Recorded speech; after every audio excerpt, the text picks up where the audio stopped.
So like this, I discovered 2008 decisions, and then decisions from January to July 2009. Now, every year I prepare a handout of the digest of the decisions from January to December. So I had a handout of the decision January to December 2008 last year. I do not know if the office still has them.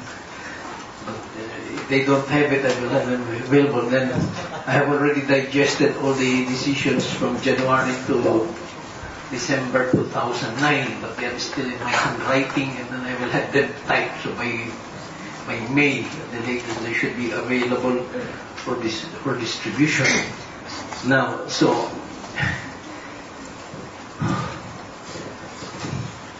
well, I will be more orderly because of that if I do it by year. So I will start first with the January, December 2008 decisions, then go to the January to June 2009 decisions.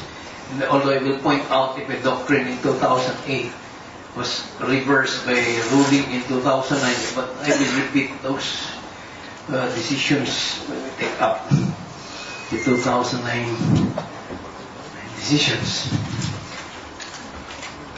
Yeah, so on the Constitution, well, first, governmental functions. Well, you know, there is a student who sits in the Board of Regents of UP, and he was being charged with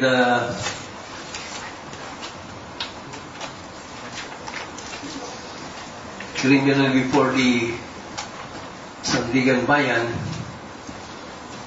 because he obtained funds by misrepresentation that a building would be renovated.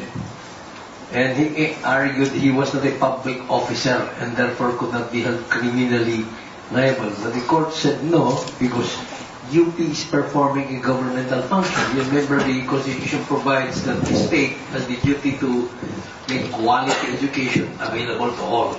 And UP is discharging that function. See, the university performs a governmental function by providing advanced instruction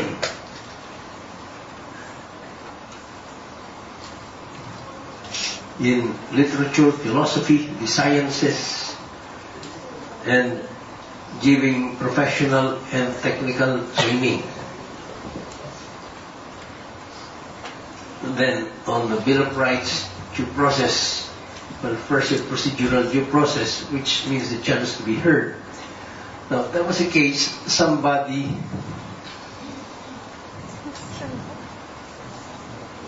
bought a parcel of land from Land Bank, and then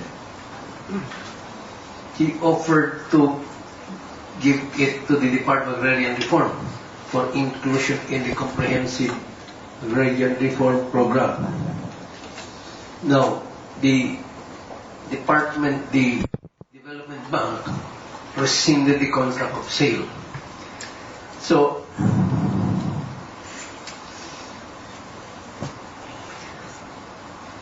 because of that, the transfer to the comprehensive did not push through.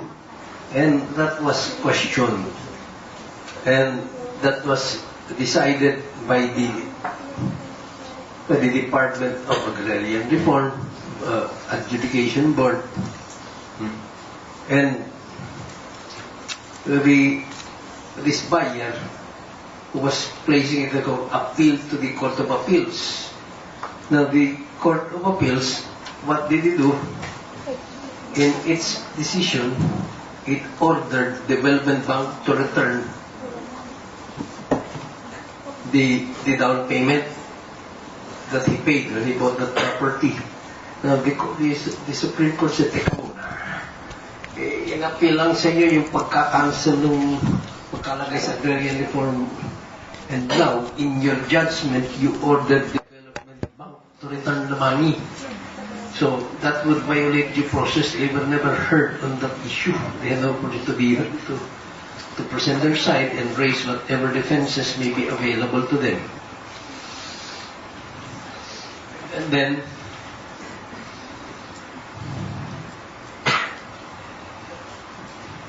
the court has said, they also said this in a 2009 decision anyway, that when the lawyer of a party is guilty of gross negligence, well, he is denied due process. However, you have this case of Antonan, in 2008. This involved a labor case which started with the labor arbiter. It went up to the NLRC, went up to the Court of Appeals, and there the client lost in the Court of Appeals. The lawyer did not file a motion for reconsideration. So the client now got a new lawyer. So by this time, the decision had become final. So this new lawyer filed a petition for certiorari in the Supreme Court saying that the decision should be set aside because the client was denied due process because of the gross negligence of that lawyer who did not file a motion for reconsideration and allowed the decision to become final. But the court said mere gross negligence is not a ground to set aside the decision. It must be coupled with denial of due process. While he did not file a motion for reconsideration, he handled the case before the arbiter, he handled it to the NLRC, he handled it up to the Court of Appeals. So on 3 levels, the client was heard. Although, well, the Court of Appeals ruled against the client, the lawyer did not file a motion for reconsideration anymore. But there was hearing on 3 levels, so you cannot claim that he was denied due process.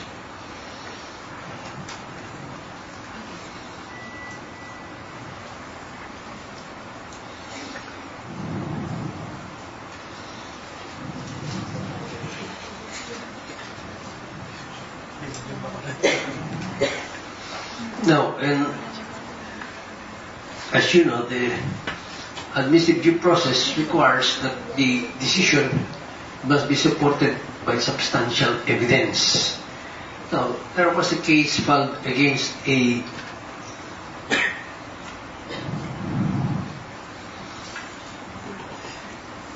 disbursing officer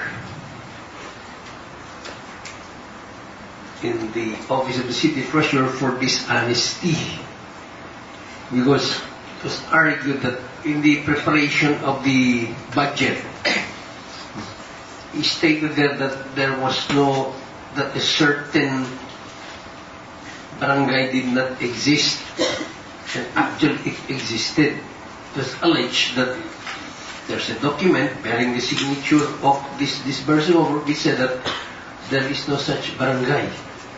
But the court said, in all the other documents pertaining to the budget, the name of that barangay was mentioned. In fact, this disbursing officer was denying that that document being used against him is genuine. He said that his signature there was a forgery. So the court said this violated due process because the evidence is not substantial. All the documents show that this disbursement was signed and said that such a barangay really existed. And procedural due process also requires that if you're going to charge someone and pass judgment on him, it should be based on the charge filed. You cannot charge him of one offense and then find him guilty of another offense.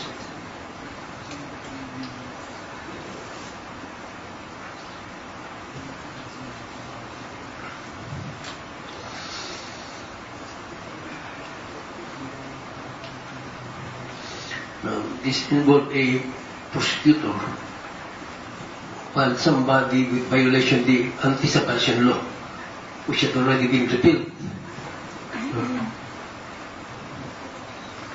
And when the case actually should involve robbery with homicide. And that case had already been decided by the Supreme Court. So this prosecutor was charged with conduct prejudicial to the interest of the public service. But he was found guilty instead of grave misconduct. So the court, he was charged with conduct prejudicial to public interest, but then he was found guilty instead of grave misconduct. Well, that violated the right to be informed, and so that violates due process.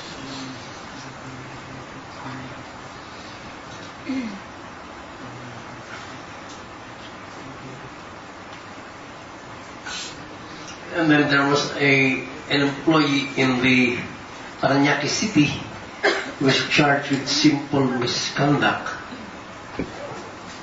in connection with the purchase of books for public schools by the city. So the charge was simple misconduct, failure to pay for the textbooks. And then the ombudsman dismissed him for grave misconduct, for failure to comply with the procedure for the purchase of textbooks. Again, the court said that violated due process. He was being found guilty of something which is different from what was charged. However, even if the party was found guilty, and that was charged, but it is actually included in what was charged, then he cannot claim that he was denied due process. Well, there was this fellow who was an officer at the National Telecommunications Commission. He accompanied a town mate.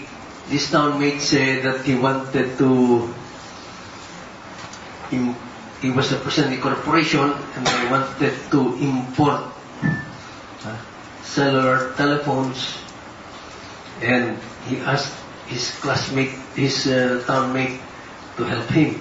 And so this fellow helped him, and so he was given a permit to import cell phones.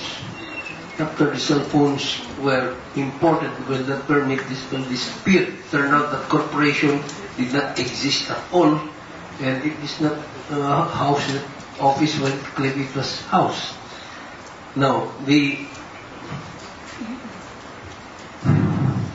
so he was charged with dishonesty because of and falsification of public document, but he was dismissed for conduct prejudicial to the interest of the service. Well, although the court said the name given to the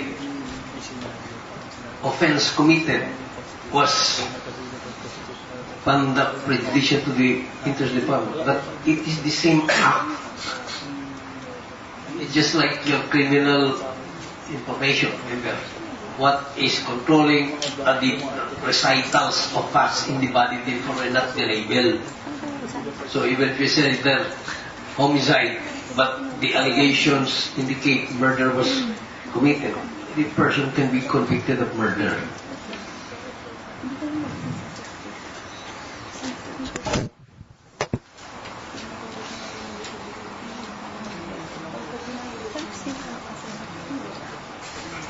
Now, this is controversial. Let's involve this case. This fellow was a registered voter in Quezon City. He applied for registration as a voter in Leyte, but he did not have his registration in Quezon City cancelled or apply for transfer of his registration. Now, there are offenses pertaining to this under the Omnibus Election Code. But now, in the Voters Registration Act,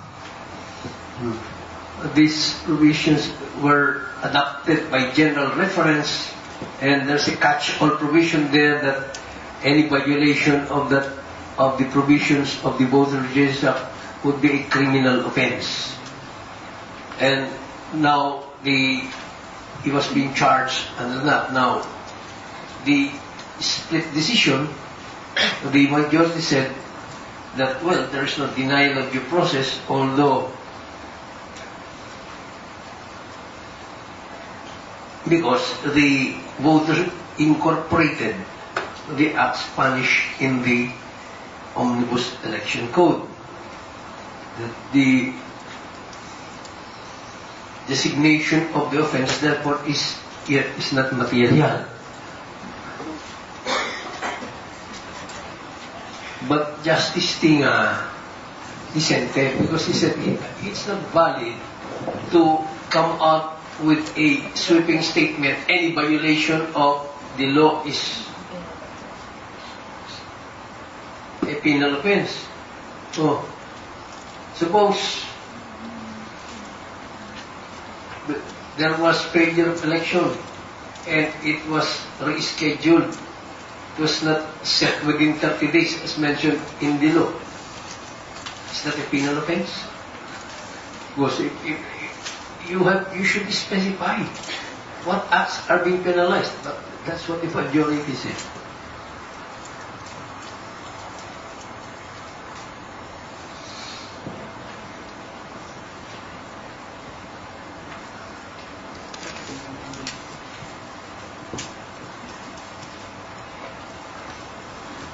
And remember this Wawawi. Remember that stampede in the birth of life and some people were killed. And then the respondents filed a petition saying that they were being denied due process and therefore the preliminary investigation should be enjoined because former Secretary of Justice Raul Gonzalez at the press conference, and he said, that these people are guilty of negligence. So, he said,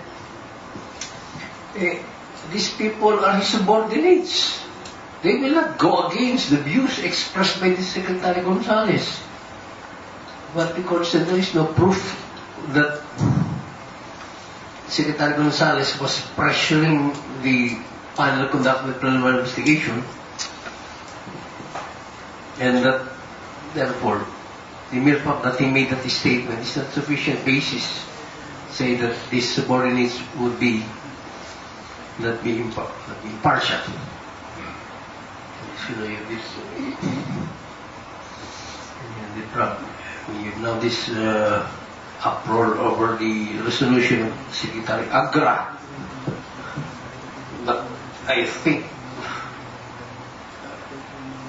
he must have been ordered by the president. And of course, if you're a cabinet member, you can you either obey or resign. And I think that is what happened. Because I was telling me, well, in the days of President Quezon, Secretary of Justice was Robert Osaita, became Justice Supreme Court. He filed a rebellion case against the Sacdalistas, and President Quezon ordered him to drop the case. So he said, well, Mr. President, you're my superior, so I will obey and comply. But you will have to accept my resignation. And President Quezon backtracked. And because Justice was so highly regarded in legal circles. Now, this writ of amparo. Well, Justice Puno expounded on this. He said, what was happening before? You just had the writ of habeas corpus for what happens, a petition is filed for this to disappear. The military will simply say, we don't have him, and that's the end of the case. But with the writ of amparo, you can't do that anymore. So he says that because of the writ of amparo, it has this advantage that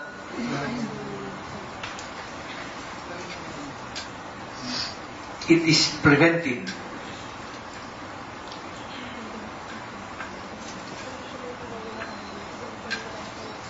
And it is curative.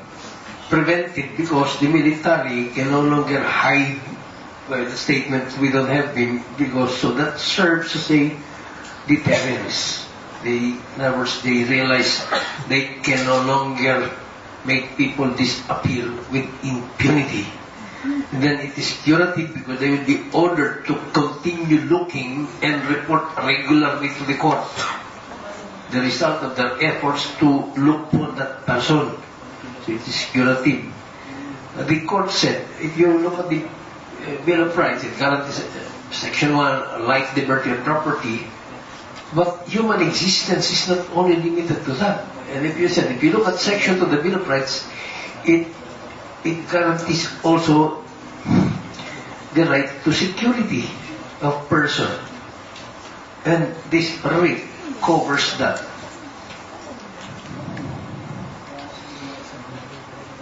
Security of person involves freedom from fear.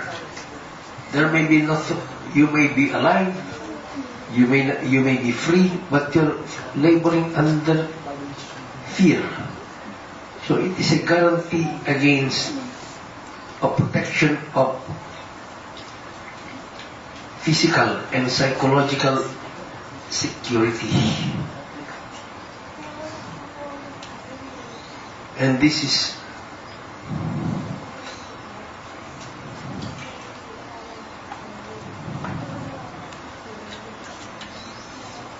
now let me see.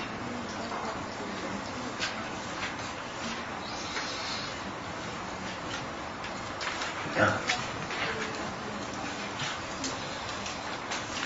And then you have this dangerous drugs law, which requires drug testing. Has argued this violates the right to privacy. But the court said this is a valid exercise of police power.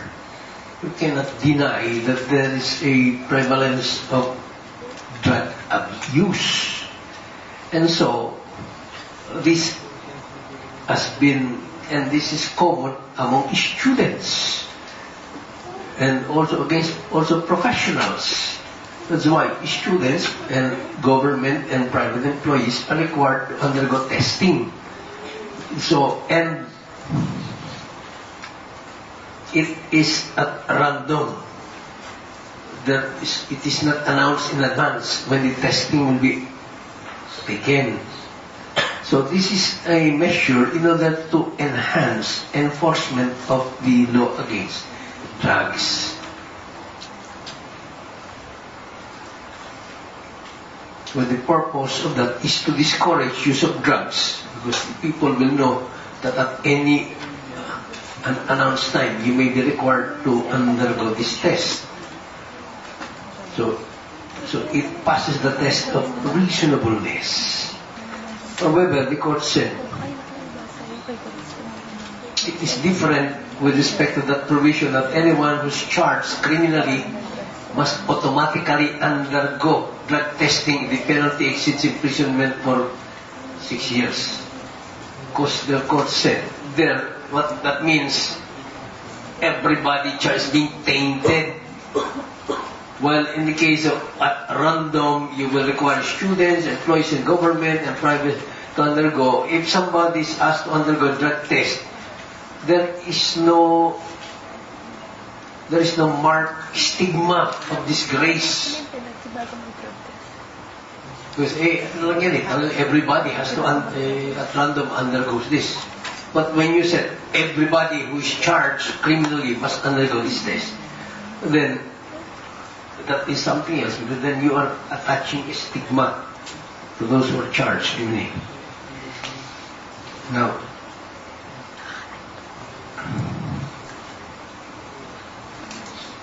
then in this insider trading, this was in the this was challenged on the ground that it was vague, but the court said no, that is not vague. The law defines what is insider trading, who is an insider. Now, equal protection, well, the court has repeatedly held that the Bill of Rights, as a rule, is a restraint on the government, not on private persons. That's why the court said this cannot be invoked against private persons. That was invoked against an employee was dismissed for she was a salesman woman, and then she also agreed to work for another campus simultaneously as a saleswoman. Now this one involved an employee pal, was obese. Repeatedly he was told, you have to reduce and lose weight. But he was ignoring, so he was dismissed. And so he filed a case for illegal dismissal. He claimed he was denied equal protection. But the court said equal protection is available against the government, not against private parties. And the court said there's a reason for this. Because you see, if you are obese, you are not agile. In times of emergency, you are the ones who will help the passengers to disembark and to go around. And if you are obese, you are not agile. And in fact, you will even be blocking the aisles.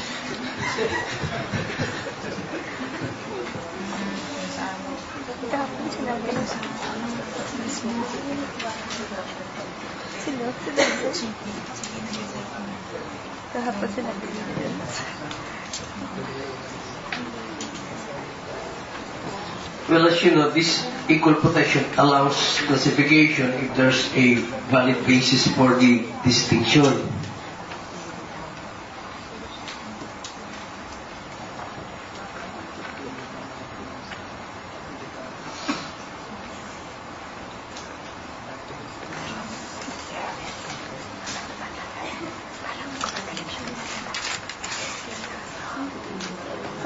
Now, in this law for the attrition, the beer possums and BIR, because you know they will have a goal of collection for every year. They fall short of that. That means investigation found out why did they fall short, and if there's no satisfactory explanation, that could be ground for dismissal. And so they argued, we are the only ones covered by this attrition law. Court said no, there's a valid basis for classification because you are engaged in raising revenue for the government unlike any other employees. So if you fall short of the goal, that is tantamount to inefficiency. So there could be a valid basis for dismissing you.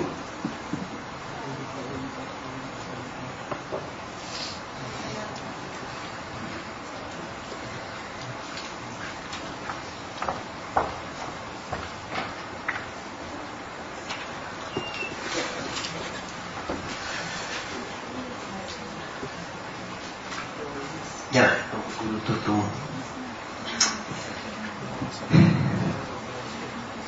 magulo talaga itong si Pimentel eh.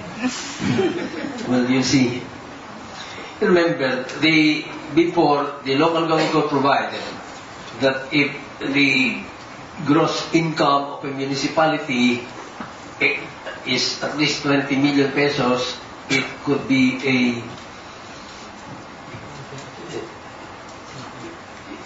it could classify as a city, component city. Now, Senator Pimentel proposed an amendment which would raise the income to 100 million because he said everybody now wants to become a city because the share in the inter is bigger. He said we have now more than 130 cities and many of them are just backwater towns. And so he said the time will come, we will have no more municipalities. We will have cities all over the country. So he sponsored this. And now what happened? At the same time, there were 16 bills that were approved which exempted 16 municipalities from this. And the decision mentions one of them has only 3 barangays. And yet it was being classified now into a city. Now, the court said that this exemption granted them is unconstitutional, it would violate equal protection because the entire Constitution, in saying that the Constitution should lay down the criteria for creation of cities, that the criteria should apply uniformly. And therefore, this violates equal protection. But now this is pending because on a third motion for reconsideration, Justice Velasco reversed the ruling. This is unprecedented. This is the only case since 1901 where the court on a third motion for reconsideration reversed itself. Because he said there is a basis for classification because these 16 cities all had pending bills. At the time that law was passed, there were pending bills to classify them into cities and providing that they would be exempted from the minimum income requirement. So the fact that they had pending bills when this law took effect is a valid basis for classification. But I can't see how that could be a valid basis now between those who do not have a pending bill, because in either case they are going to become cities after this new requirement took effect. But there's now, I think, a pending motion for consideration.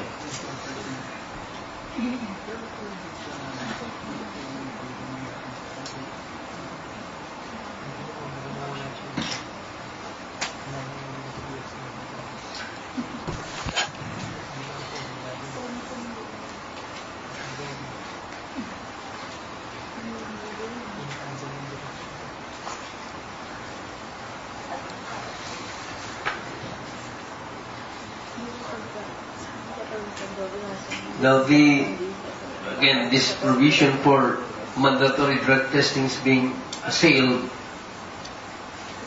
It violates the right to privacy. But then the court said these people are going to be tested, or employees in the government and private sector. And so you don't have the same expectation of privacy in your office as when you are in your home.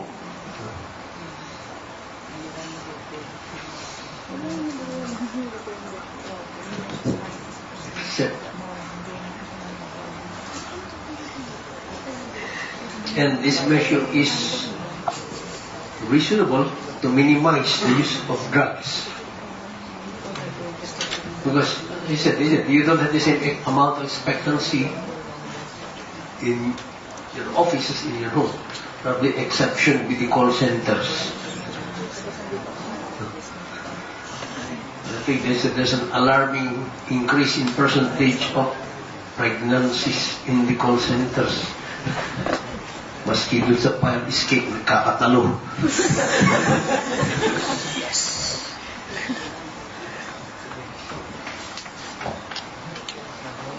Now, on searches and seizures. Well, prohibited article found in plain view can be seized without a warrant. So when somebody was being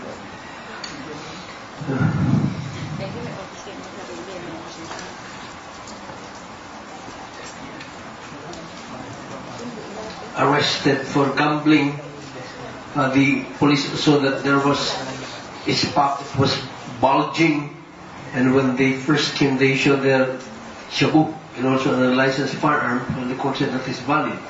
They were found in plain view. Now, freedom of speech and of the press.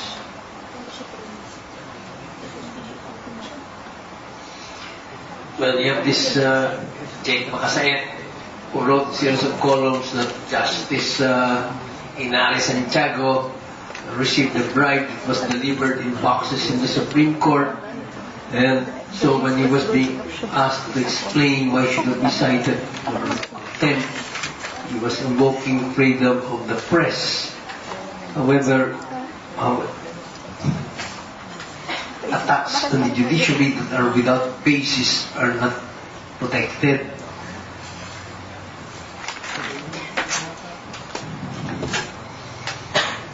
Because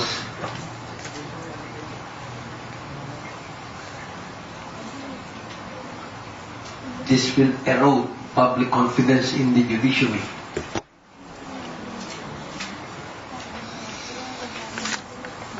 And then you have this long decision of Justice Uno on this Yellow Garci tapes. Secretary Gonzales warned the media, if you play those tapes or you publish contents of tapes, you could be guilty of violating the anti-wiretapping law. And he ordered the NBI to investigate and charge those who would play the Garcia tapes. Now, so the mass media questioned this circular. You know, Justice, the Chief Justice very much likes to expound on constitutional doctrines. So he said that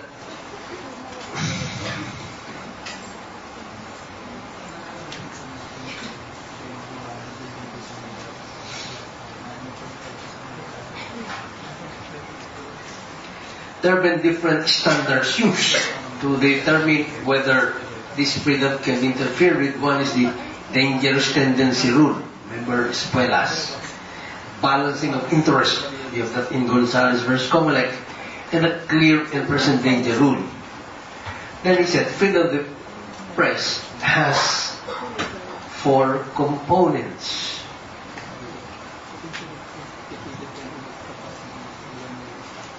Freedom from prior restraint, freedom from subsequent punishment, freedom of access to information, and lastly, freedom to circulate, as I said.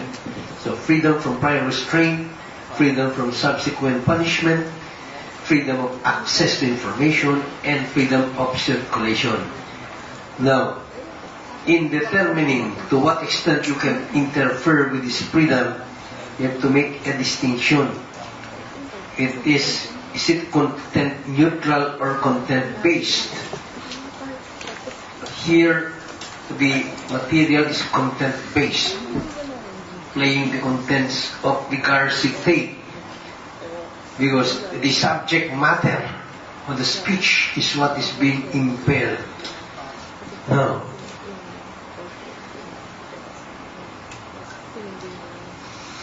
when the restriction is content-based, then that does you apply the strict scrutiny rule to uphold its validity. Now here he said this guideline does not pass the test of strict scrutiny. There is no danger to national security if these tapes were going to be played.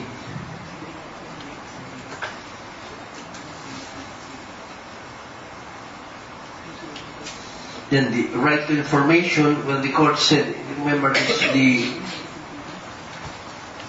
aborted memorandum of agreement with the MILF. But the court said that there was a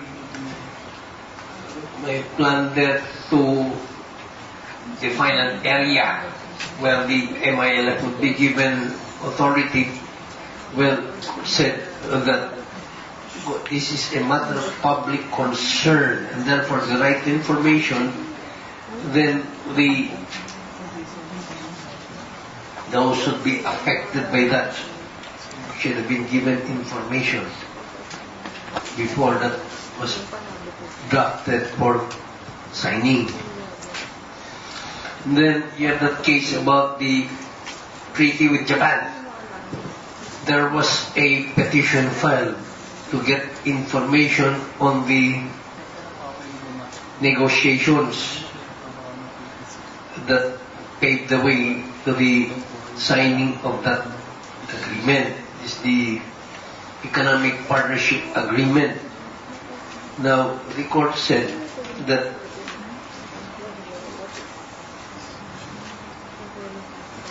the negotiations are privileged. See, because foreign countries be reluctant to negotiate with our government if they know whatever was taken up during the negotiations will be made known to the public. Sometimes there are sensitive matters which should not be disclosed publicly, because because of the week there may be frank exchange of discussions. And the petitioners have shown that there is compelling interest that would demand that this be made public. No, because if you have read, if you have read biography of late Peláez, when he was vice president, he renegotiated the military bases agreement. And one of the points he was raising is that American soldiers who committed should be tried before the Philippine courts. Because he said that our Constitution guarantees the same rights to the accused, which are found in the U.S. Constitution, so that there should be no misgivings on the part of the U.S. government. But then he said, what happens is that the American panel, but you saw the problem here is the political sensitivity. See, if an American soldier were going to try in a court in a foreign country, you can be sure the mothers will be pressuring their congressmen and senators, why is my son being tried in a criminal court of some foreign country? And God knows what kind of proceedings they will have there. That's why he said that eventually the negotiations terminated and no agreement was reached. Now,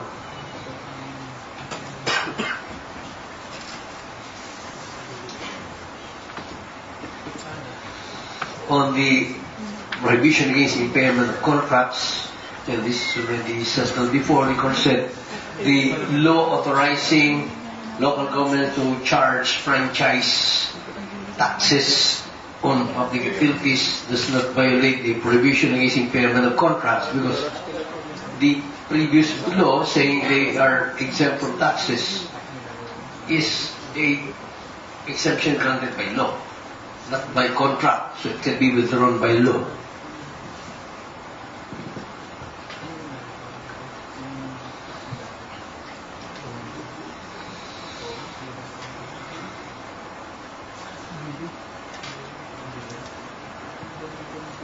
Now,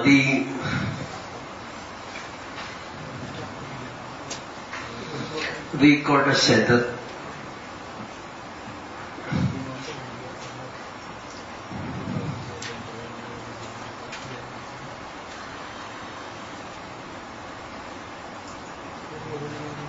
when an information alleges aggravating circumstances, it is enough to say that the crime was committed with evident premeditation or with treachery. In other words, it need not recite the facts that would show that there was treachery or evident premeditation. In fact, that was reiterated in a 2009 ruling.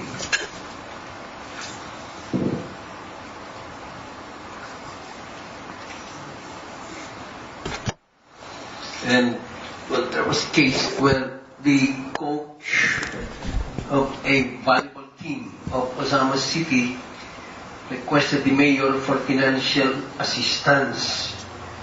The mayor approved the request, but then before the money could be disbursed, he was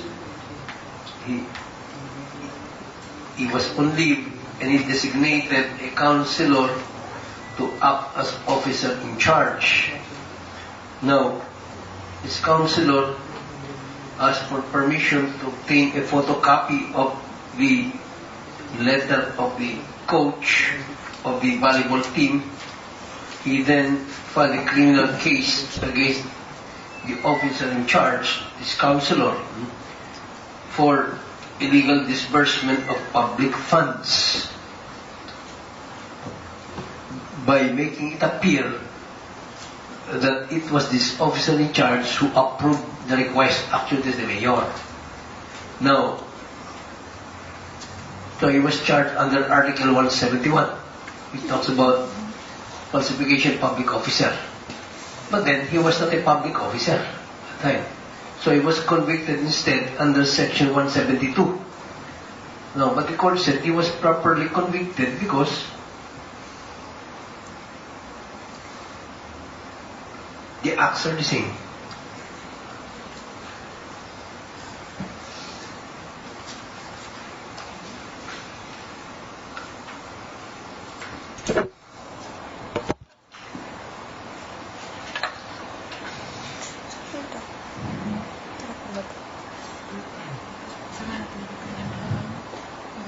the prohibition against ex post facto laws.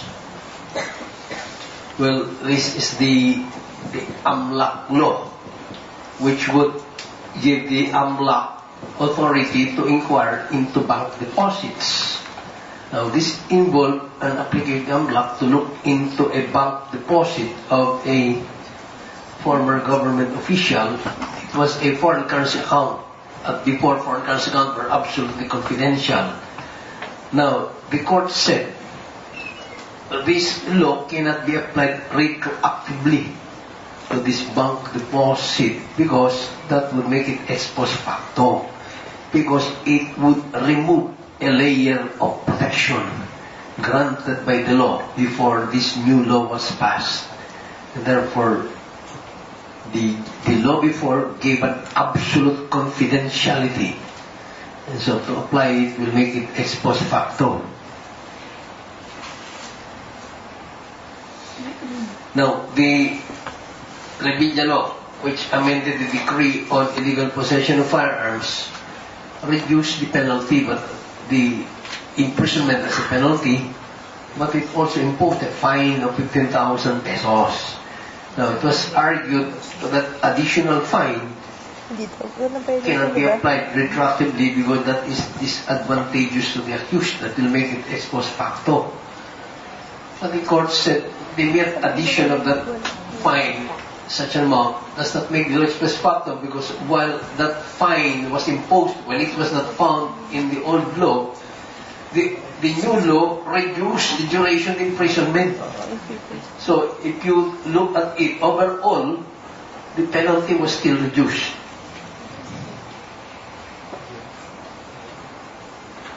And then, President Ramos created an ad hoc fact-finding committee to investigate behest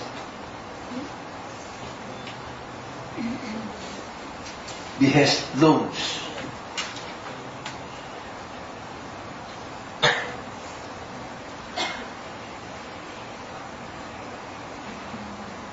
But then he amended that to include non-performing loans, and it was argued this will make it ex post facto. The court said no, because remember, ex post facto only applies to penal statutes, and giving that committee a broader scope of authority does not make it ex post facto.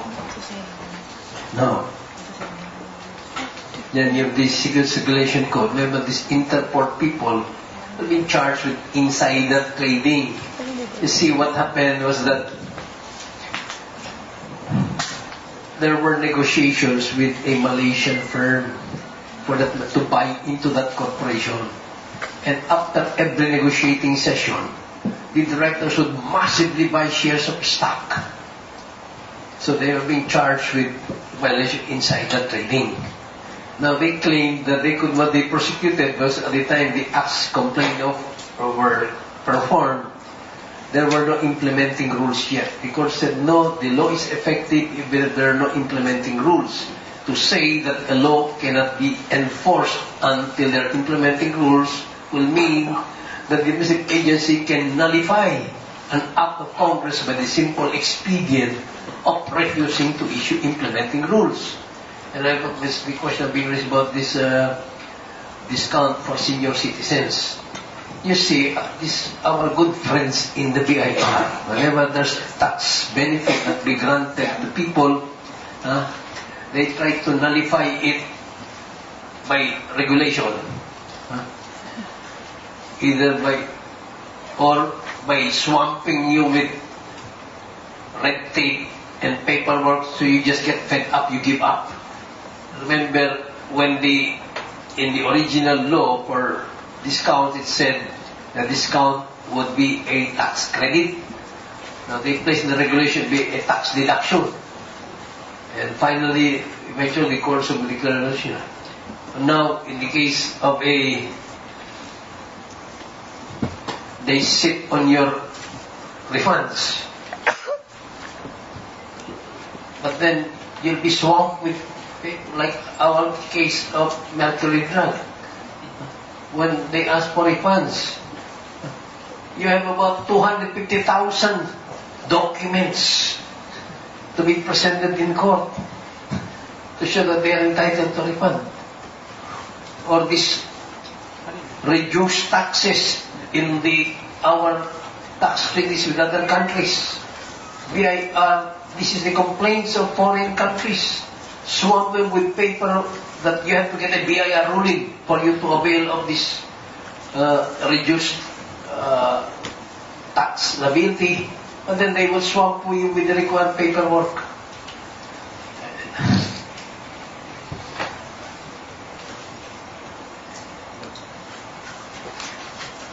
Now, in the case of this law regarding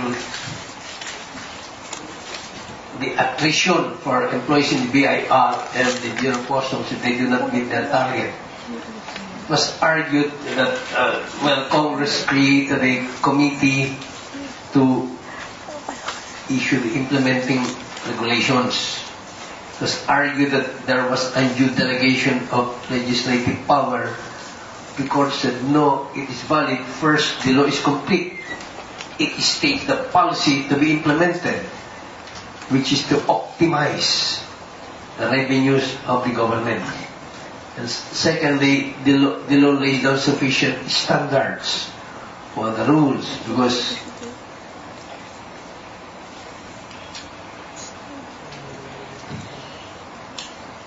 it says there, see, the committee will set down the target of the collection that should be raised, and if the BIR or the Bureau falls short of the target, then determine whether they should be removed. The law lays down the factors to be considered, like the civil service law, rules and regulations. For example, what is the reason? Like you have now global recession. So that would be a factor to consider why they fell short of the collection.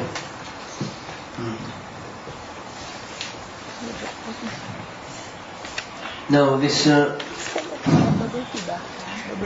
provision, the Dangerous Drugs Act, which required there should be mandatory testing in schools, offices, was argued that this is undue delegation to the schools and the offices.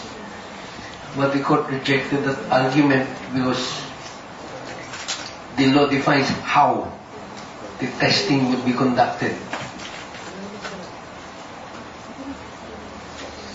And then Justice Corona is Congress very fond of putting this provision that the administrative agency is authorized to issue implementing rules, but they have to be approved by Congress. And they did that in the case of this attrition law. The rules have to be submitted to Congress for approval. The court said, no, that would violate separation of powers, because that will mean that you will be vesting upon yourselves judicial power. It means if you find that these rules are void, you can nullify them. No. You can conduct investigations to find out if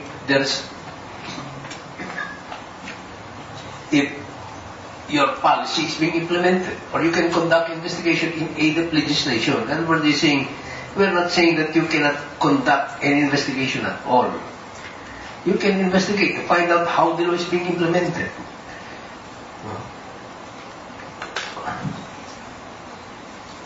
And so in aid of legislation, but not to the point where you are given the power to approve or disapprove the implementing rules and regulations.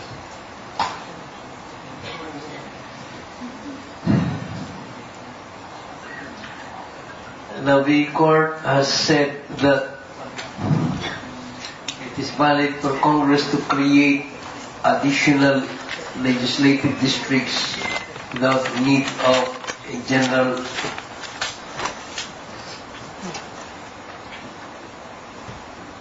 apportionment of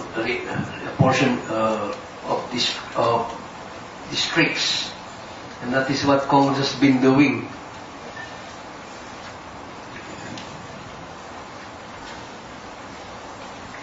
That's why, for example, the law which provided Cagayan de Oro with 2 congressional districts, that is valid. And the court has said that there is no need for a plebiscite, because it's only when you will create a new local government unit that a plebiscite is required by the Constitution. But for creation new legislative, that is not required. Now, this Autonomous Muslim Mindanao created a new legislative district. But the court said you cannot do that because that is a national office. You are not a national office, you are merely a regional office, so it would be inconsistent for a regional office to create a national office that is vested exclusively in Congress.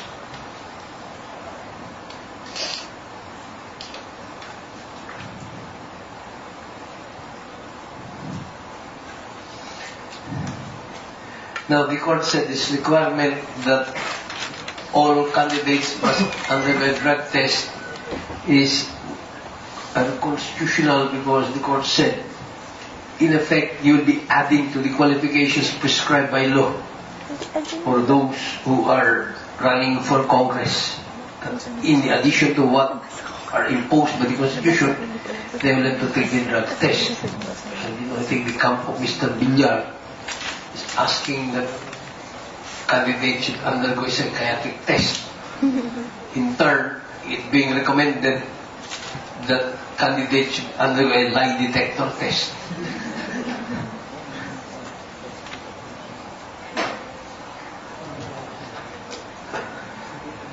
Now, this executive privilege, in this case of Mary,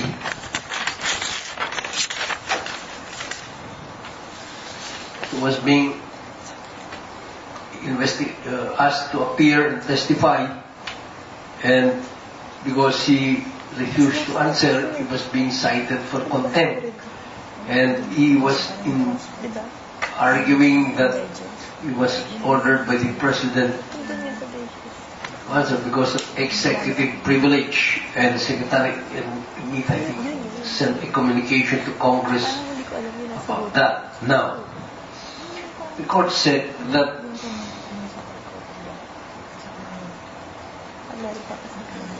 there are 2 kinds of executive privilege: presidential communication and deliberative process privilege.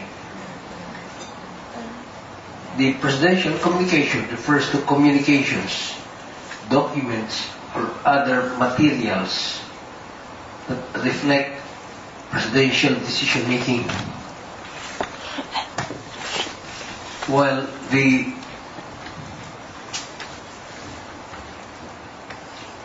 deliberative process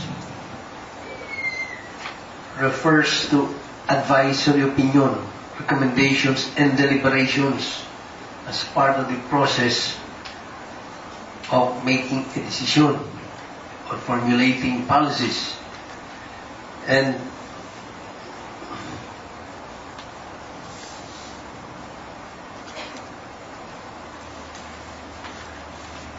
while the executive privilege applies to the president, the deliberative process applies to decision-making of executive officers. And the court said the elements of communication privilege would include the protected communication must relate to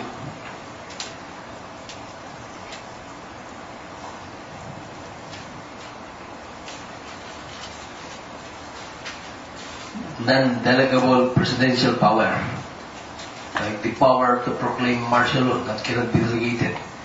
And then the communication must be received by an advisor of the president or given by the President to an advisor. And then the privilege may only be overcome by showing of compelling state interest. Now, here the court said this involves communication between the President and advisor, because Neri was head of the NEDA. And there's been no showing of any compelling interest that would justify the disclosure of this communication.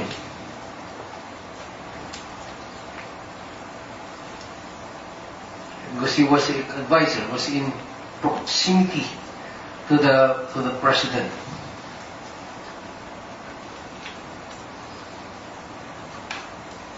And frank discussions between the President advisors would be hampered if there's this lurking fear that whatever was discussed could be made known to the public.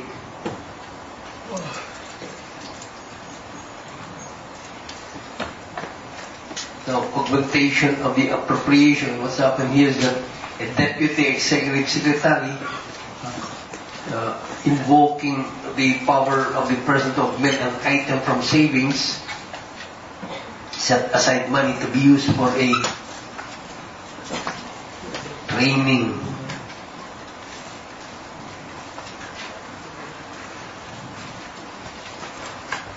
Training program. Well, the court said that is not valid. First, only the President can invoke that power, not a deputy executive secretary. And secondly, there must be savings. There are no savings. And then this Coco Levy.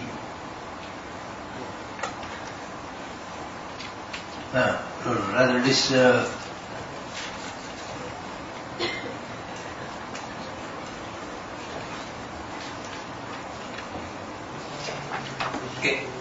the fertilizer pesticides authority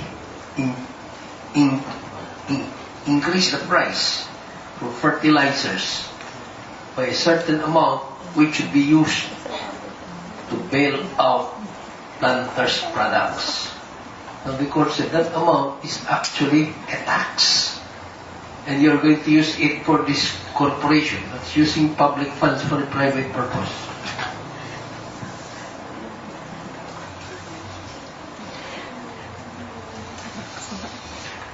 Well, anyway, people will leave the State Department and then they just jump ahead about this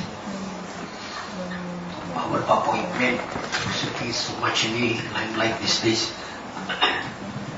First, I think it's worthwhile to go back to history. So-called midnight appointments even happened in the United States. Remember when John Adams ran for election, he lost to Thomas Jefferson.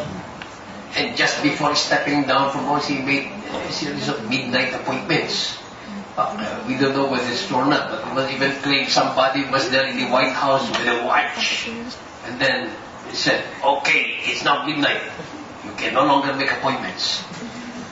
And one of them was Marbury, who was appointed judge. Now, of course, Thomas Jefferson did not want to honor that.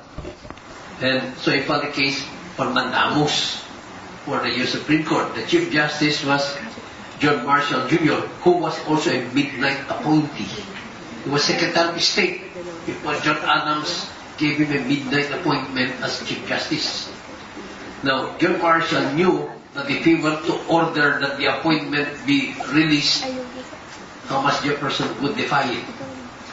So he came out with this rude doctrine whose application favored Thomas Jefferson, but at the same time strengthened the Supreme Court. He said, the appointment is valid, but the court cannot compel that it be released. Why? Marbury was invoking the law which gave the Supreme Court jurisdiction to entertain petitions for mandamus. And Marshall said that is unconstitutional. And because that law giving us that power is unconstitutional, we cannot order to the appointment. And that was the doctrine that laid down judicial review. The U.S. Constitution does not expressly mention judicial review. Because Johnson said, well, for example, the Constitution provides no bill of attainder can be passed. You mean if Congress passes a bill of attainder and sentence somebody to death, the Supreme Court will have to respect that law? Or, that provision that you need 2 eyewitnesses for a conviction in treason is found in the U.S. Constitution. He said, suppose Congress amends and 1 witness is enough. We have to comply with that. And John Marshall was a midnight appointee of John and has been considered the greatest Chief Justice in American history. And that 2-witness rule for treason, that is based on the Old Testament. Because God told Moses, there must be 2 witnesses to an offense. That is the origin of that.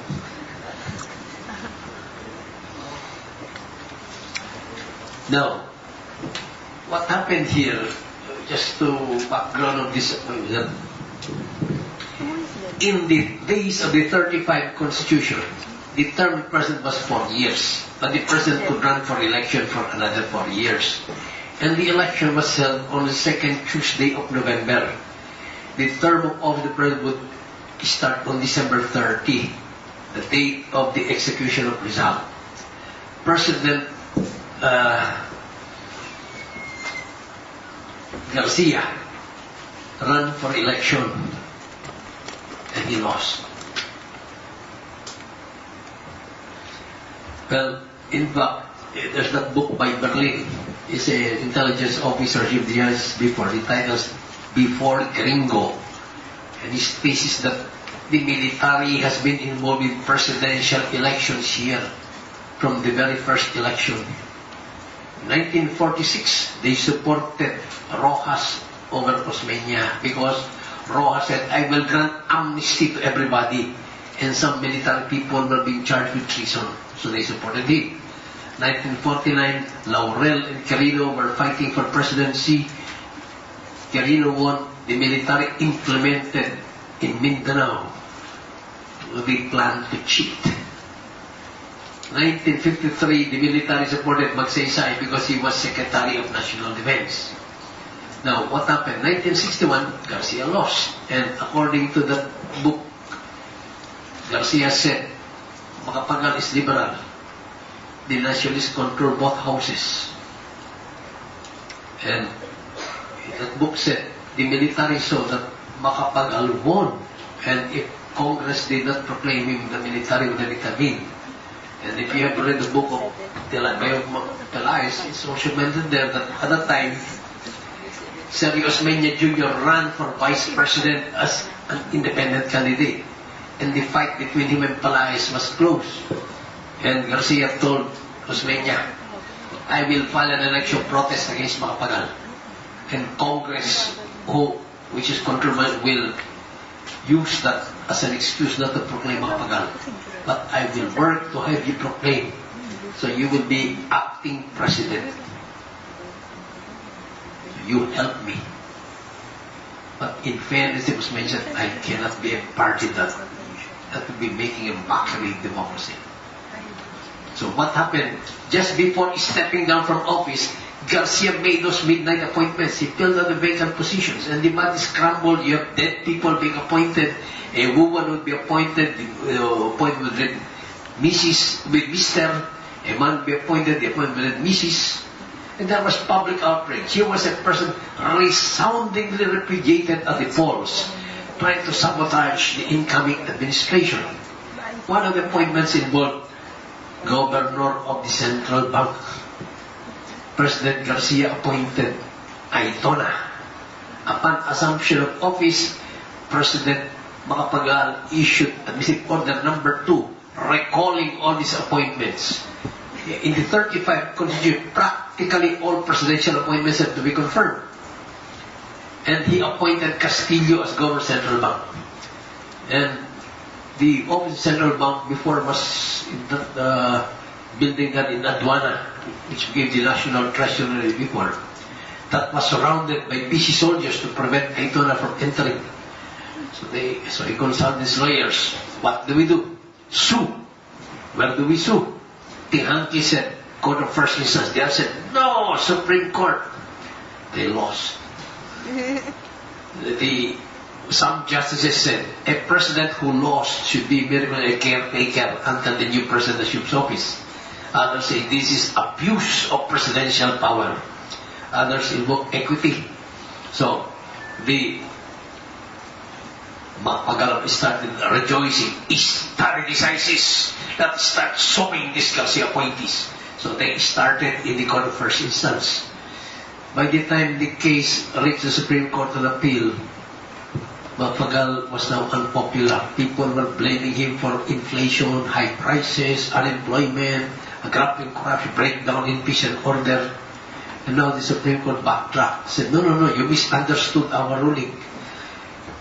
Our ruling is based on the assumption that the President did not have sufficient opportunity to study the qualification of the appointee. But if there was sufficient opportunity, then that is valid. But if you use that norm, I don't think you can claim Aitona was not qualified. He was budget commissioner. And in fact, when he became a senator, he was appointed chairman of the Committee on Finance. He was a financeman and he was bright. So what happened? Now, these people who talk that, Gloria, follow what President Macapagal did. What did his father do? She also made midnight appointments. He ran for election in 1965. He lost to Ferdinand Marcos. And before stepping down from office, he filled up the vacant positions with midnight appointees. That was what he did. So when Marcos assumed office, he was faced with the situation. And by this time, Tihanki was Under Secretary of Justice. Because, in fact, Che De Santos, who argued that Aitona case, said, Tihanki was right. If we follow this advice, by the time the Aitona reached the Supreme Court, the decision would have been different. Because by that time, Macapagal was already being cursed by the public.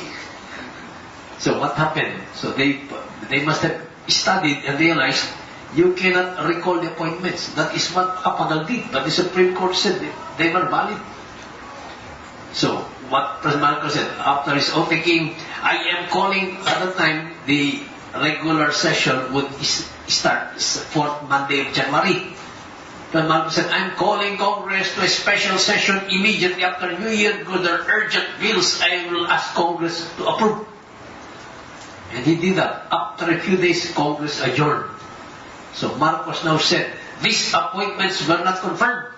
They're all lapsed. And the appointment said, teka muna, madaya kayo. There was no commissioner appointments yet. But Tihanki said, well, the Constitution does not distinguish. When the law does not distinguish, you should not distinguish. And in the case of Guevara versus Inocentes, the Supreme Court sustained that position. All these appointments lapsed because Congress adjourned without the appointments having been confirmed. Now, what happened now? In the present Constitution, there's provision that any vacancy in the Supreme Court must be filled up within 90 days. They placed that there because what would happen before, President Marcos would leave some vacancies in the Supreme Court for political horse trading. There is somebody running against a follower of the president and the follower might lose. So we'll call that person, oh, you just withdraw. There's a vacancy in the Supreme Court, I'll appoint the Supreme Court. That's why it was to prevent that. They said vacancies must be filled up within 90 days. And then Lerum also sponsored the provision saying vacancies in the judiciary should be filled up within 90 days to avoid delays in the administration of justice. And then they have this provision saying within 60 days before the next election and the end of the term, the president can no longer make a except temporary appointments in the executive department when Secretary requires it. Now, what happened in the case of Valenzuela? President Ramos appointed judges. He said the Constitution provides that vacancy judicial must be filled up within 90 days. Now, in the Valenzuela case, the Supreme Court said these two provisions are in direct conflict. So we have to decide which one will prevail. The provision in the judiciary or the executive department. So they said, let us compare what will be the consequences. That if you allow a judge to be appointed, that fellow will be there for a long, long time until he reaches the age of 70. And if he was appointed for political reasons, he is not suited for the job, he can cause a lot of harm until he retires at age 70. On the other hand, if you prevent the president from appointing, that sala will be vacant only for a short period of time. And that happens only once every 6 years. And that is manageable because the Supreme Court has the power to transfer judges temporarily. So if there's a court with a glad docket with no incumbent judge, the Supreme Court can pull out a judge from another place where the docket is light and assign him there. Now, but the Supreme Court did not make a sweeping statement. They made an opening by saying, after they said that, well, of course, if there's a compelling reason, the president may be authorized to make an appointment. For example, there is no quorum in the Supreme Court anymore. Or there is a case of transcendental importance and the court is evenly divided. For 6-6 or 7-7. So the court itself left the door open for exceptions. Now, but what happened, I think, in this case is that Justice Bersamin said, well, the provision prohibiting the president from appointments is one provision. But you should not interpret the Constitution by simply focusing on that. There's another provision which says that appointments must be filled up within 90 days. And he said the reason behind the provision is to prevent appointments for political considerations. But you see, that doesn't apply to the judiciary because the president can only appoint from the list prepared by the Judicial and Bar Council. So that council will screen in advance the choice of the president. And therefore, said that this will not. Now, as I said, the Valenzuela case gave an opening for allowing appointments when there's compelling reason. But I think, but Justice Bersamin did not follow that line. Instead, he just said, well, the provision, the judiciary says the president must, appointments can wait within 90 days, and therefore, that is it. In other words, I think he wanted to avoid discussing whether is there a compelling reason or not, because there'll be no end to discussion. Is there a compelling reason or not? Everybody can have his opinion. I think that's how this is beyond the point. But I think if you forget all these legal discussions, I think there's an undercurrent which the Supreme Court simply could not mention. I think they were afraid Garfield become Chief Justice because the Bill Russell office wants to control the judiciary. And I think they want to preserve the Supreme Court as an independent institution. But if you read the column of this Reyes in the Star, even the daughter of Suma, they mentioned that it's the Villarreal which is orchestrating all these moves because they want Carpio to be Chief Justice so they can control the judiciary as they did in the early days of the Arroyo administration. Sa kanila yung fiscal ng Makati because all the business companies there. You have justices and judges coming from their office, being appointed. In fact, when they recruit lawyers, that's what they tell them. You join our office, we'll sit with you, get appointed to a critical position in the government. And their quarrel with President Arroyo was over the appointment of the ombudsman. They wanted their man to be appointed ombudsman. The president said no. That is why they parted ways. And that is the fear. Because even Estelito Mendoza said, if can't be a Chief Justice, I will stop practicing law. And I think that is the real, but they just couldn't come out with it.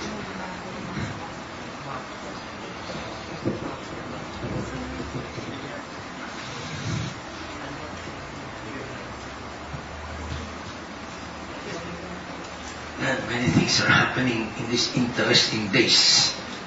It's just not yet the paper. But so I was saying, if you read the papers, our airport was blacklisted.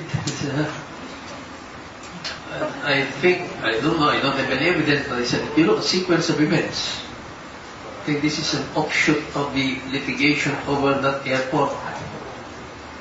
Because Lucio Tan told the Chinese, because Lucio Tan wanted to operate the airport, he said, I assure you, you will never operate that airport. And so they got the case from the Supreme Court saying the contract was void, that they did not have financial capacity. Tapos na yung airport eh. And they said they did not have finance to construct the airport. And there was a provision then for arbitration. Despite that provision, the Supreme Court decided the case. And now, one newspaper mentioned that Chancellor Angela Merkel of Germany, mas matara yung kay Gloria, sent an ultimatum to her. You either pay compensation to Prosper or face grave consequences. And she simply ignored it. So after that, you have this blacklisting by the European Union. And Germany is the most influential member of that union. And then what was the reaction of the government? Who cares? We have no airplanes which fly to Europe. So came the next thing. They said they are cancelling all package tours to the Philippines. That's why those 12 Filipinos who were stranded in the airport of Frankfurt were not given emergency Schengen visa so they could go out and stay in hotels. And then after that now came the order from IATA suspending the clearing privileges of PAL. That means you cannot buy abroad a ticket for PAL. If you want to go to the Philippines, you cannot buy a ticket for PAL. Well, when you're touring Asia, you will go to the Philippines, you cannot buy a ticket for PAL. I think it's an option of that ultimatum. So when you have Secretary Dorado saying, well, we'll work, I don't know if he knows what is the reason behind that.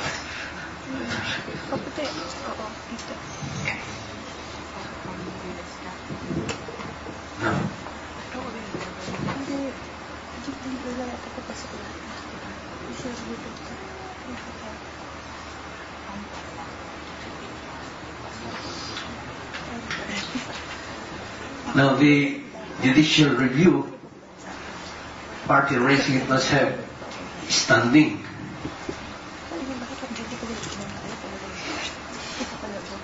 Now the court said these local government units who were intended to be included in the territory of the Bangsamoro have standing to question that memorandum of agreement because they would be affected by that. And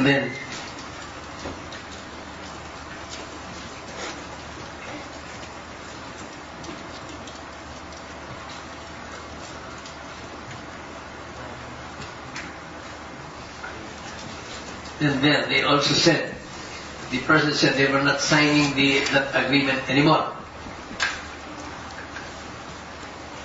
But remember, Father Bernas was involved there. So they said that, that's a big fuss. It's just a piece of paper. Because to make it operational, you still have to amend the Constitution, pass implementing laws. But you see, the FILF said, that has already been initial, we have a done deal. In other words, you can talk about constitutional niceties to MILF in the mountains. I said, if that had been signed in Kuala Lumpur, we would have been stuck with Kosovo. They would have proclaimed independence.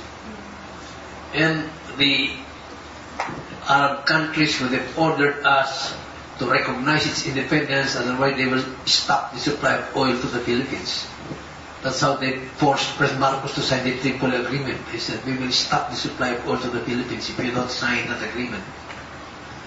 Now, so they said it's moot, and therefore there's no need to go into the constitutionality of this. Remember, Chief Justice Puno said, well, probably we can abbreviate the oral argument if you discuss what in the agreement is constitutional rather than what is unconstitutional. Well, the court said, well, there's still, even if it has not been signed, since definitely the government will resume negotiations with the MILF. There's a need for the court to lay down guidelines. There will be the teaching function of the Supreme Court. So the court said there should be consultation.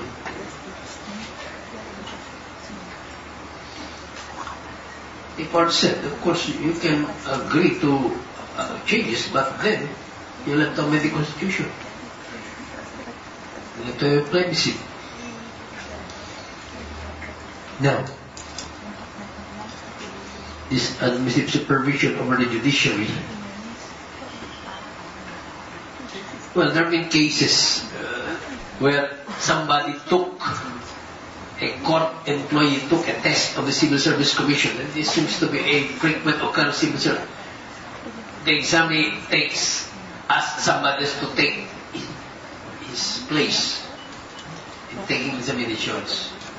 And then the number of people where the examiner was caught because they have has to submit his picture.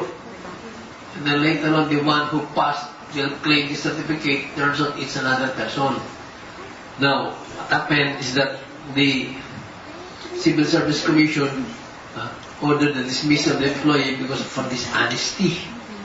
Now, the court has said, this case, and then the 2009 case, that even if the infraction involved dishonesty in taking the civil service examination for eligibility, it's the Supreme Court that has jurisdiction to decide whether or not it should be subject to disciplinary action, because under the Constitution, in the court that has supervision over the judiciary. Now, however, in this case, the court said this employee was stopped to question the jurisdiction of the because he appealed there, he litigated there all the way. It's only for the first time that he raised before the Supreme Court that the Civil Service Commission had no jurisdiction, so she's in estoppel. Now, there was a subsequent case similar to that which happened last year, and in that issue whether or not the employee was in estoppel was applicable.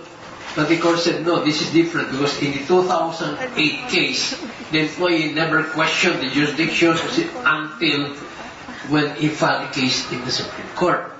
But in this 2009 case, when he appealed from the ruling of the civil to the Court of Appeals, he raised that issue. And therefore, it should not be deemed estoppel. So this case should be resolved instead by the Supreme Court.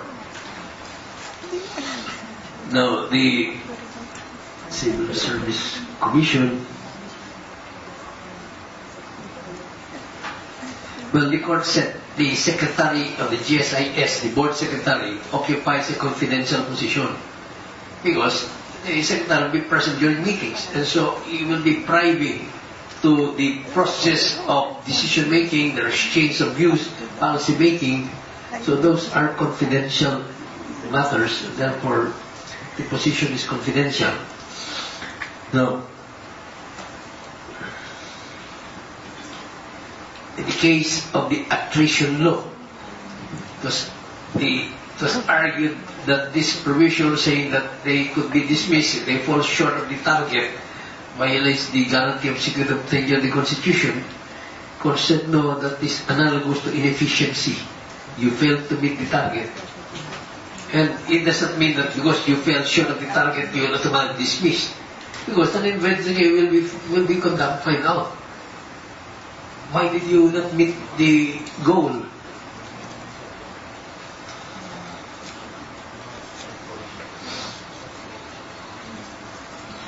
Constitutional Attrition Law. Ano sa aba ka dito? No. It was a case of a university president who was being investigated by the Civil Service Commission. And he argued that the Civil Service Commission has no jurisdiction over him because he did the non-career service. But the court said no, because the non-career service is still part of the civil service. And the Constitution grants the Civil Service Commission administration over the entire civil service.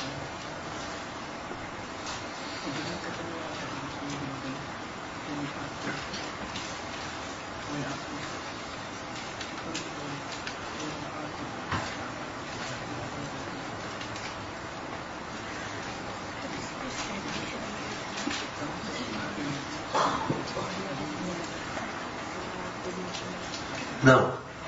The COMELEC. Remember, from the Constitution provides, from a ruling of the COMELEC, if you are not satisfied, you can go to Supreme Court on certiorari.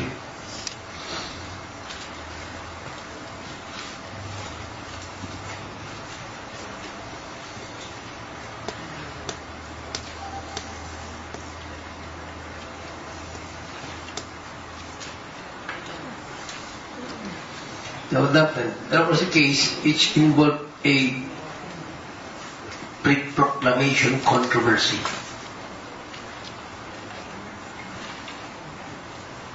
It was decided by a division of the COMELEC. And a motion for reconsideration was filed. And you know, after June 30, the COMELEC would issue an omnibus resolution.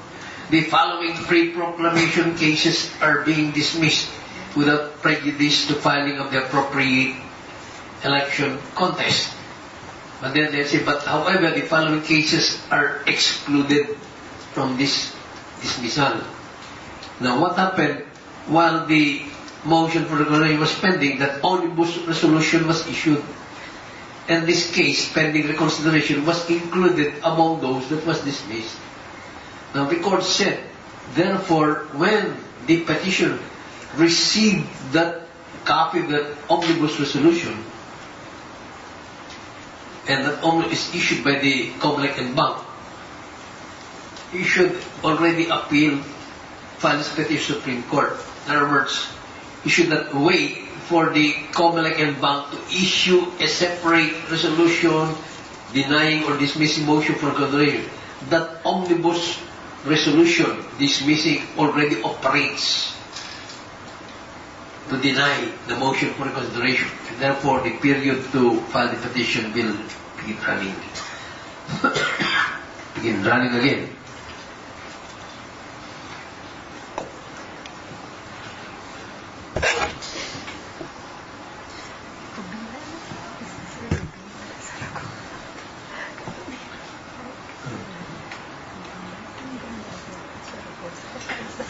In the local governments will have this issue of the 3-term limitation. So there was a case where somebody was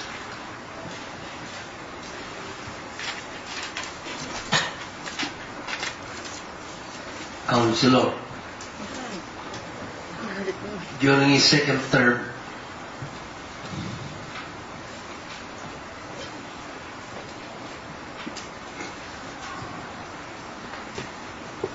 He became vice mayor because the vice mayor retired.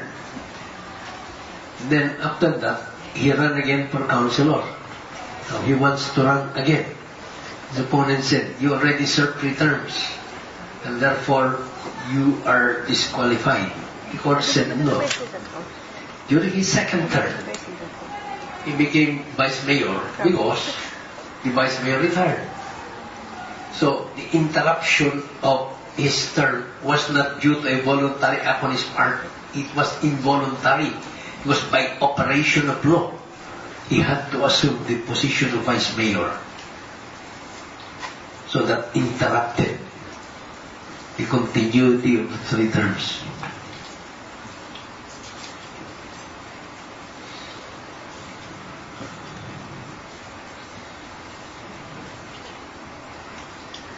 Now, with that case of the aborted memorandum of agreement with the MILF, the court said the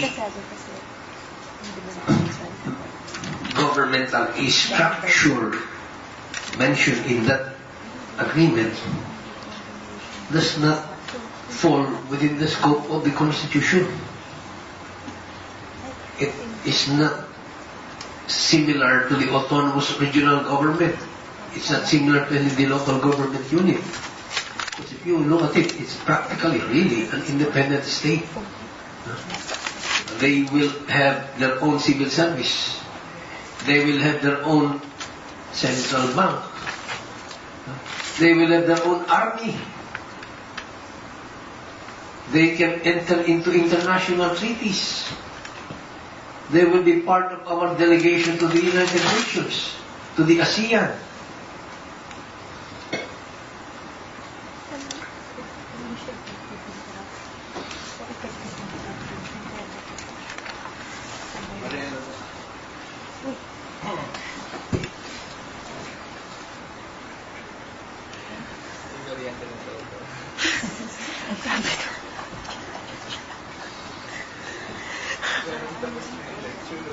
No. Now, you know, under the Magna Carta for public schools, there's a provision there, you know, misdemeanor cases against public school teachers be decided by committee. And one of the members of the committee should be representing teachers. Now, teachers should be investigated by the Office of the Ombudsman for failing to account for public funds. It has been argued that the Ombudsman has no jurisdiction because under the Magna Carta for public school teachers, it is a committee that should investigate. The court said no, the law creating the Ombudsman gives it jurisdiction over visit cases over all employees. So it can act even visit complaints against teachers. And time and again, there's so many decisions now, the court has said that the Ombudsman keeps rejecting the argument that when the Ombudsman finds that the respondent is guilty, that's merely recommendatory. The court said no, that will be a decision of merits, so it can inflict and impose the penalty that it is, and for the penalty it is imposing upon that respondent. Now, national patrimony will be, should be obvious. The Supreme Court said a foreigner can buy a unit in a condominium because the usual setup here is that there will be a condominium corporation which owns the land. And the unit owners will be stockholders of the condominium corporation because the title to the unit and the share of stock are inseparable. They cannot be owned by different people. And therefore, if 60% of the unit owners are Filipinos, foreigners can own 40% of the units because the corporation owning the land will be 60% Philippine owned. Now, there was a president of a state university was being investigated by the Civil Service Commission.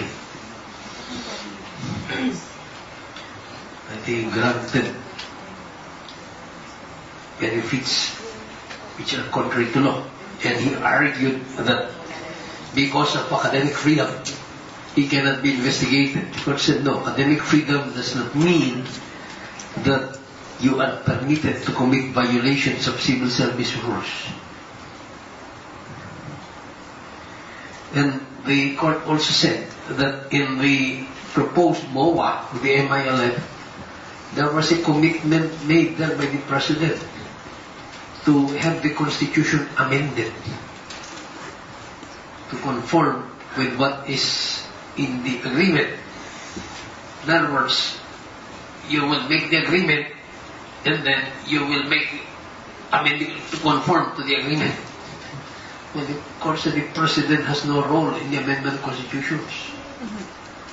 There's in the Constitution, the President does not play any role, and therefore it is not valid for the President to make that commitment that the President will have the Constitution amended for that purpose. Once again, let's be short.